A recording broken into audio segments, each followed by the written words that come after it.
धडपड हे जरी जीवनाचं काव्य असलं तरी देखील आत्मविश्वास हीच खरी यशाची पहिली पायरी असते. घेऊन आली आहे तुमच्यासाठी फोरसाइट ॲग्रोवेट प्रस्तुत संपूर्ण शेळीपालन या यूट्यूब चॅनलवर आपलं मनपूर्वक स्वागत. आणि आजच्या या भागामध्ये आपण एक नवीन विषय घेऊन आलेलो आहोत. विषयाचं नाव आहे आत्मविश्वासाने करा शेळीपालन.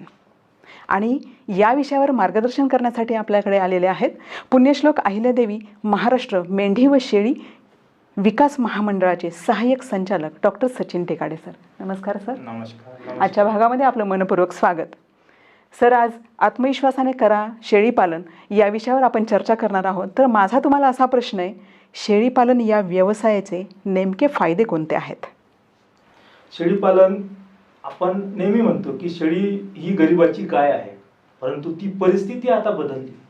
आता गरिबाची गाय न राहता ती श्रीमंताची गाय झालेली आहे. आणि यात काहीही कुणाचं दुमत नाही, कारण दिवसेंदिवस या व्यवसायावरती, या व्यवसायाची मागणी, या व्यवसायावरती होणारं संशोधन, या व्यवसायावरती काम करणाऱ्या संस्था, या व्यवसायापासून मिळणारं उत्पन्न, याचा जर आपण सारासार विचार केला तर हा व्यवसाय फार मोठ्या प्रमाणात आधी दुय्यम व्यवसाय म्हणून याकडे आपण बघत होतो, परंतु आता हा व्यवसाय स्वतंत्र व्यवसाय, स्वतंत्र उपजीविकेचं साधन म्हणून आज नावारूपास येत आहे. आणि अशा परिस्थितीमध्ये जसं आपण विचारलं की याचे फायदे काय आहेत, तर फार थोडक्यात मी तुम्हाला याचे फायदे विशद करतो. त्यामध्ये महत्त्वाचं जर आपण बघितलं की कुठलाही व्यवसाय करायचा असेल तर दोन गोष्टी बघितल्या जातात. एक तर म्हणजे लागणारं भांडवल, आपल्याला किती भांडवल लागतं, म्हणजे आपल्याला किती पैसे लावायचे आहेत, माझ्याकडे किती पैसे आहे, हा एक मुद्दा जातो. आणि दुसरं म्हणजे त्याला बाजारपेठ उपलब्ध आहे का, म्हणजे ज्या बाबीला, म्हणजे जसं आता शेतकऱ्याची परिस्थिती आहे, आज जर माल पिकवला परंतु तो कुठं विकायचा अशी परिस्थिती निर्माण झालेली आहे. परंतु शेळीपालन असा व्यवसाय आहे, त्याला 24 तास 365 दिवस आपल्याला 12ही महिने मार्केट उपलब्ध आहे. आणि ह्या दोन गोष्टी फार महत्त्वाच्या ज्या या व्यवसायामध्ये, की कमी भांडवल लागतं आणि आपल्याला 12ही महिने बाजारपेठ कुठेही चालतं फिरतं एटीएम म्हणून आपण याला म्हणतो, की असं आपल्याला हा उत्पन्न निर्माण होऊ शकतं. त्यानंतर जास्त उत्पादन, म्हणजे कमी खर्चामध्ये जास्त उत्पादन देणार आहे. जसं आपण म्हणतो की 1 रुपया जर आपण खर्च केला तर आपल्याला किती, तर 1 रुपया आपण जर खर्च केला तर त्यामध्ये 1 रुपया 10 पैसे उत्पन्न मिळतं, ज्याला आपण ब्रेक इव्हन म्हणतो. आणि अशी परिस्थिती जर आपण बघितली तर या व्यवसायाचा ब्रेक इव्हन आणि या व्यवसायावरचा इन्व्हेस्टमेंट वरती जो काही लागणारा जो खर्च असतो किंवा त्यापासून मिळणारं जे इन्व्हेस्टमेंटच्या वरती मिळणारं जे काही उत्पन्न आहे त्याचं प्रमाण मोठ्या प्रमाणात आपल्याला यात दिसून येतं. त्यानंतर चाऱ्याची परिस्थिती आपल्याला माहिती आहे की कमी, जसं आपण जर दुसरा व्यवसाय गाईचा व्यवसाय केला किंवा आणखी दुसरा जर व्यवसाय केला त्याला चारा खूप जास्त मोठ्या प्रमाणात लागतो, परंतु या शेळ्या किंवा मेंढ्या याला फार कमी चारा लागतो. आणि कमी चाऱ्यामध्ये हा व्यवसाय आपण करू शकतो. दिवसेंदिवस मांसाची मागणी वाढताना आपल्याला दिसतात आणि दुधाचे औषधी गुणधर्म असल्यामुळे असे विविध फायदे या व्यवसायापासून आपल्याला बघायला मिळतात. मग सर, शेळीपालन हा व्यवसाय नेमका सुरू कसा करायचा?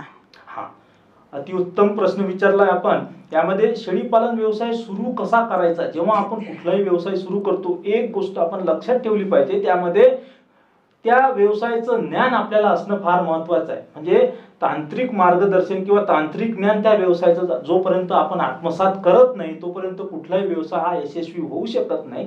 त्यामुळे आपल्याला हा व्यवसाय जर करायचा असेल तर सर्वात आधी आपल्याला त्या व्यवसायाचं तांत्रिक ज्ञान समजून घ्यायचं, चांगलं प्रशिक्षण घ्यायचं, चांगली आपल्याकडे असणारी जे काही पुस्तकं उपलब्ध आहेत त्याचा आपण अभ्यास करायचा, म्हणजे आपल्याला शास्त्रोक्त पद्धतीने हा व्यवसाय कसा करायचा. त्यानंतर हा व्यवसाय करताना खूप अनुभव येईपर्यंत सुरुवातीला खूप मोठ्या प्रमाणात हा व्यवसाय सुरू करू नये. थोडा छोट्या प्रमाणात आपण 10 शेळ्या 20 शेळ्या 30 शेळ्यापासून हा व्यवसाय सुरू करू शकतो, म्हणजे जेणेकरून आपल्याला या व्यवसायामध्ये येणाऱ्या काय अडचणी आहेत त्या अडचणी आपल्याला समजतील.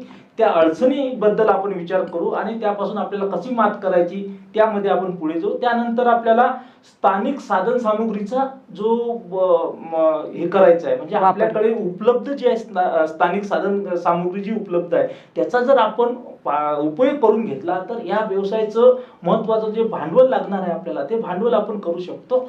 आणि उन्नत व्यवस्थापनाच्या पद्धती आपण यामध्ये वापरायला पाहिजे, कारण शास्त्रोक्त पद्धतीने जर आपल्याला हा व्यवसाय करायचा असेल तर आपल्याला उन्नत व्यवस्थापन पद्धती यामध्ये वापरायच्या, म्हणजे जेणेकरून आपल्याला या व्यवसायामध्ये कुठलाही लॉस येणार नाही किंवा आपल्याला नुकसान होणार नाही आणि चांगलं उत्पन्न आपल्याला या व्यवसायापासून मिळेल. सर, शेळीपालन या व्यवसायातील आव्हानं काय आहेत असं तुम्हाला वाटतं? निश्चितच जेव्हा आपण व्यवसाय कुठलाही सुरू करतो तेव्हा त्या व्यवसायाच्या आव्हानाबद्दल आपल्याला निश्चित अभ्यास करणं फार महत्त्वाचं आहे. कारण जोपर्यंत आपल्याला आव्हानं माहिती होणार नाही तोपर्यंत आपण हा व्यवसाय यशस्वी करू शकत नाही. आणि यासाठी महत्त्वाच्या आव्हानाबद्दल जर बोलायचं झालं तर आज आपल्या राज्याचा जर विचार केला किंवा देशाचा जर विचार केला तर हा व्यवसाय दोन पद्धतीने केला जातो. एक पद्धत म्हणजे आपण बघितली ती पारंपरिक पद्धतीने हा व्यवसाय केला जातो. आणि दुसरी जी पद्धत आहे ती म्हणजे बंदिस्त किंवा व्यावसायिक स्वरूपात हा व्यवसाय केला जातो. परंतु पारंपरिक पद्धतीने किंवा चराई पद्धतीने जेव्हा आपण हा व्यवसाय करतो तेव्हा या व्यवसायामध्ये आज शेळ्यांची संख्या वाढवण्याकरिता त्या व्यावसायिकांना सुद्धा आज त्यांच्या समोर सुद्धा अडचणी आहे किंवा आव्हान आहे. कारण दिवसेंदिवस राज्यामधलं जे चराईचं क्षेत्र आहे किंवा ज्या ठिकाणी शेळ्या आधी चरायच्या ते क्षेत्र दिवसेंदिवस मोठ्या प्रमाणात कमी होत आहे. त्यामुळे मोठ्या प्रमाणात त्या शेळ्या आज आपण जर बघितलं ग्रामीण भागामध्ये जर आपण बघितलं तर 10 वर्षाआधी एक व्यक्ती साधारणतः 200 शेळ्या जर पाळत असेल तर आज त्याचं प्रमाण 50 शेळ्यांवरती 20 शेळ्यांवरती आलेलं आहे. आता याला कारण काय, तो शेळ्या का वाढवू शकत नाही उत्पन्न असून सुद्धा, कारण त्याला चरायला जागा नाही. ते महत्त्वाचं आव्हान त्याच्या समोर आहे. आणि दुसरं ज्यांना व्यावसायिक स्वरूपातून हा व्यवसाय करायचा आहे त्यांच्या समोर आव्हान म्हणजे उत्पादन खर्च हाही महत्त्वाचं आव्हान त्यांच्या समोर आहे. कारण त्यांना जर म्हटलं तुम्ही 1000 शेळ्यांपासून हा व्यवसाय सुरू करा किंवा 500 शेळ्यांवरतून 1000 शेळ्यांवरती जा तर त्यामध्ये त्यांना महत्त्वाचं जे आव्हान येतं ते आव्हान म्हणजे की उत्पादन खर्च. एका शेळी मागे किंवा 1 किलो मांस उत्पादन करण्याकरिता जो येणारा खर्च आहे तो खर्च जास्त असल्यामुळे हे एक मोठं आव्हान त्यांच्या समोर आहे. त्यानंतर मर्यादित थोडं काही अडचणी आहे आरोग्य सुविधेबद्दल आहे. कारण आरोग्य सुविधा उपलब्ध आहे परंतु त्या वेळेवरती उपलब्ध होत नाही. आज जर आपली शेळी रात्री आजारी पडली तर रात्री डॉक्टर उपलब्ध होणे थोडंसं अवघड जातं, अडचणीचं जातं. ती एक थोडीशी आव्हान आपल्या समोर आहे.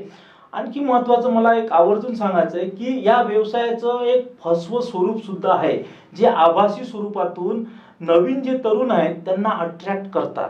विविध माध्यमांचा किंवा विविध मीडियाचा यामध्ये वापर केला जातो आणि मग काही फसव्या यशोगाथा आहेत किंवा काही फसवी माहिती आहे किंवा अर्धवट चुकीची माहिती आहे ती माहिती शेळी पालकांपर्यंत जातं किंवा नवीन शेळी पालन सुरू करणारा जो युवक आहे त्याला कन्फ्युजन होतं, ऍक्च्युअली त्याला मिसगाईड केल्यासारखं होतं आणि मग हा व्यवसाय सुरू करताना सुरुवातीलाच तो अडचणीत येतो आणि मग हा व्यवसाय तोट्यात किंवा कमी उत्पन्न देणारा ठरतो. आणि अशा पद्धतीमध्ये बऱ्याचशा अशा काही चुकीचा सल्ला आहे, चुकीचा उपचार आहे. औषध उपचाराच्या बाबतीत तर आज अशी परिस्थिती झाली की प्रत्येक शेळी पालक हा एक डॉक्टर बनल्यासारखंच वागतो असं म्हणायला काही हरकत नाही. कारण निश्चित आहे त्यांच्याकडे पर्याय नाही याबद्दल मला काही म्हणायचं नाही आहे, परंतु ते जे औषध उपचार त्यांना करायचा आहे हा योग्य झाला पाहिजे. नाहीतर चांगलं करायला जावं आणि त्यापासून काहीतरी चुकीचं व्हावं आणि त्यापासून आपलं नुकसान व्हावं असं निश्चितच होता कामा नये. जर आपल्याला हा व्यवसाय जर आपल्याला मोठ्या प्रमाणात वाढवायचा असेल तर अशा प्रकारच्या काही आव्हानं या व्यवसायामध्ये आहेत.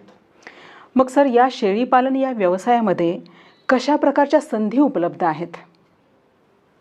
बरोबर, संधीच्या बाबतीत जर बोलायचं झालं तर आपण या व्यवसायाबद्दलची बरीचशी माहिती बघितली आणि संधी जर आपण बघितलं जसं आपण आव्हानं बघितले त्याचप्रमाणे संधीचा सुद्धा आपण विचार करायला पाहिजे. कारण आपल्याला जर पुढे जायचं असेल तर त्या व्यवसायाच्या काय संधी आहे आणि त्या संधीला मिळून आपल्याला काय आणखी चांगलं करता येते त्या पद्धतीने आपल्याला जर पुढे जायचं असेल तर जसं मी आपल्याला सांगितलं की या व्यवसायापासून फार मोठ्या प्रमाणात संधी उपलब्ध आहे आणि येणाऱ्या काळात सुद्धा मोठ्या प्रमाणात संधी उपलब्ध होईल. एक तर म्हणजे मांस उत्पादन. आज जर आपण बघितलं तर आपल्या राष्ट्रीय आहार संस्थेचा जर आपण अहवाल बघितला आणि त्यांची शिफारस जर आपण बघितली तर आपल्याला आपल्या शरीरात लागणारे जे प्रोटीन आहे, प्रथिने आहे, ते प्रथिनांची कमतरता पूर्ण करून घेण्यासाठी साधारणतः एका व्यक्तीने एका वर्षाला 11 किलो मांस खायला पाहिजे अशी शिफारस आहे. परंतु आपल्या देशामध्ये एका व्यक्तीसाठी सर्व प्राण्यांचं जर आपण मांस बघितलं पाळीव प्राण्यांचं तर आपल्याकडे 5 किलोपेक्षा जास्त मांस उपलब्ध नाही. म्हणजे एका व्यक्तीला आज सरळ ढोबळ मनाने जर आपण बघितलं तर 5 किलो एका व्यक्तीला मांस उत्पादन कमी पडतं. म्हणजेच काय की आपण त्या प्रमाणात भारतीयामध्ये आपण माल न्यूट्रिशन म्हणायला काही हरकत नाही असं सुद्धा आपण इथं म्हणू शकतो. पण याचा जो फायदा आहे याची एक संधी म्हणून जर आपण बघितलं तर मोठ्या प्रमाणात हा व्यवसाय करण्याकरिता आपल्याकडे वाव आहे. आणि मार्केट दिवसेंदिवस मटणाचे रेट वाढत चालले, त्याला कारण म्हणजे हेच महत्वाचं आहे. आणि हे रेट असेच वाढत जातील कारण दिवसेंदिवस शेळ्यांची कत्तल मोठ्या प्रमाणात होते. आणि या पद्धतीमध्ये जर आपण गेलो तर मोठे संधी आपल्याकडे उपलब्ध आहे. मोठ्या प्रमाणात आपण हा व्यवसाय सुरू करू शकतो आणि चांगलं उत्पन्न आपल्याला मिळू शकतं. दुधाच्या बाबतीत बोलायचं झालं तर दुधामध्ये फार आजही आईच्या दुधाला, मातेच्या दुधाला पर्याय म्हणून शेळीचं दूध वापरलं जातं. आणि अशा परिस्थितीमध्ये कारण त्या दुधामध्ये फार मोठ्या प्रमाणात औषधी गुणधर्म आहे आणि ही औषधी गुणधर्म जर आपण विचार केला तर फार मोठ्या प्रमाणात मागणी आज आपल्या राज्यामध्ये, देशामध्ये किंवा जगामध्ये आहे. आणि दुसरी महत्वाची गोष्ट म्हणजे की लहान बाळाला पचण्याचं एक कारण महत्वाचं जर बघितलं तर याचे जे फॅट ज्याला म्हणतो आपण, स्निग्ध पदार्थ, त्याचे जे कण आहे ते फार बारीक असतात, त्याच्यामुळे ते पचायला फार सोपं जातं. त्यामुळे मोठ्या प्रमाणात दुधाची सुद्धा मागणी आज राज्यामध्ये होत आहे. आणि ही फार मोठी संधी आपल्याकडे उपलब्ध आहे. याचा फायदा घेऊन आपण फार मोठ्या प्रमाणात या व्यवसायाला वेगळं स्वरूप निर्माण करू शकतो आणि या व्यवसायापासून जास्त उत्पादन आपण करू शकतो. जसं मी तुम्हाला सांगितलं, लेंडी खत एक चांगलं पर्याय आहे. ऑर्गॅनिक शेतीचा पर्याय दिवसेंदिवस आता उपलब्ध होत आहे आपल्या सर्वांनाच, कारण आपण हेल्थ कॉन्शियस झालेलो आहोत. आणि या परिस्थितीमध्ये जर आपल्याला जायचं असेल तर सर्वात महत्वाची बाब जी आहे ती म्हणजे आपल्या शेतीला मिळणारं, जेव्हा शेतीला सेंद्रिय खत मिळेल तरच त्यापासून आपल्याला चांगले सेंद्रिय शेती उत्पादनं तयार होतील आणि ते मानवास खाण्याकरिता उपलब्ध होतील. धन्यवाद सर.